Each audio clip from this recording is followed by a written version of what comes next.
লাগবে। এরপরে একটা রেপো ক্রিয়েট করতে হবে। আবার রেপোটার নাম cat21 বা আমরা দিতে পারি, জিওম্যাক গার্ড দিতে পারি, জিওম্যাক গার্ড। হ্যাঁ, জিওম্যাক গার্ড দিলাম। হ্যাঁ, এরপর এটা পাবলিক করে একটা রেডমি ফাইল অ্যাড করে জাস্ট ক্রিয়েট রেপো দিলে হয়ে যাবে। তো রেপোটা যদি এখানে ক্রিয়েট হয়ে যায়, দেন তুমি তোমার এই গিটহাব ডেস্কটপে যাবা, গেলে এখানে ফাইল দিয়ে ক্লোন রেপোজিটরি github.com দিলে দেখো এখানে জিওম্যাক গার্ড আছে কিনা। যদি এখানে জিওম্যাক গার্ড খুঁজে না পাও, তাইলে এটা কপি করবা, এটা কপি করে এখানে আসবা, এই যে বাই ইউআরএল এ ক্লিক করবা, এটা ক্লিক করে Ctrl+V, তারপর তুমি তোমার মতো করে চুজ করবা যে কোথায় তুমি এটা কপি করতে চাও। তো আমি এটা ডেস্কটপে কপি করতে চাই। সিলেক্ট ফোল্ডার দিলে এটা ডেস্কটপে একটা ফাইল বানাবে, ক্লোনিং জিওম্যাক গার্ড। তাহলে এখানে দেখো আমার ডেস্কটপে একটা ফোল্ডার চলে আসবে, এই যে জিওম্যাক গার্ড নামে একটা ফোল্ডার চলে আসছে। ঠিক আছে, জিওম্যাক গার্ডের ভেতরে এখন কিছু নেই, এগুলো ছাড়া কিছু নেই।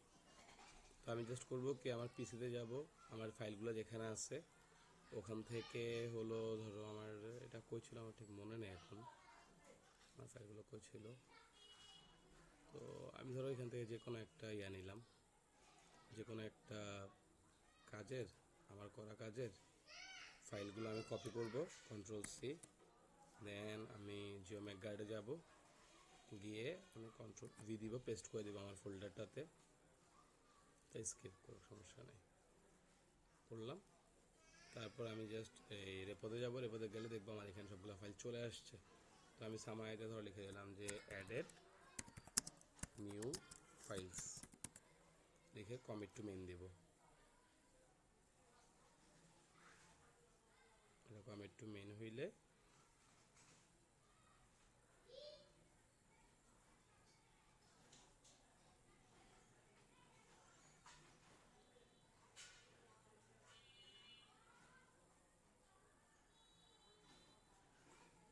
এবার আমি এখানে পুশ অরিজিন দিব।